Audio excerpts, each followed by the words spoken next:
तर आज मी इथे तुमच्यासाठी सिंपल अशी कोशिंबिरीची रेसिपी घेऊन आले आहे। यामध्ये इन्ग्रेडियंट्समध्ये मी पहिल्यांदा 2 काकड्या, 1 कांदा, 2 मिरच्या आणि थोडीशी कोथिंबीर घेतलेली आहे। एका पातेल्यामध्ये 1 पळी दही घेतलं, त्यात कोथिंबीर, काकडी आणि कांदा हे टाकून व्यवस्थित मिक्स करून घ्यायचं आहे। मिरची आपल्याला यामध्ये टाकायची नाही, ती शेवटी फ्राय करून तेलामध्ये टाकायची, यामुळे कोशिंबीरला टेस्ट छान येते। नंतर तडका पॅनमध्ये थोडंसं तेल टाकून जिरा मोहरी टाकून घेतलं।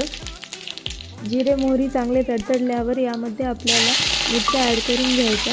मिरच्या आपल्या चवीनुसार तुम्ही कमी जास्त करू शकता। नंतर हा तडका काकडीच्या मिक्सरमध्ये टाकून व्यवस्थित मिक्स करून झाकून ठेवायचं। कोशिंबिरीमध्ये मीठ हे कधी पण शेवटी टाकायचं, यामुळे दह्याला पाणी सुटणार नाही। नंतर मीठ टाकून तुम्ही गरमागरम पोळीसोबत कशासोबतही सर्व करू शकता।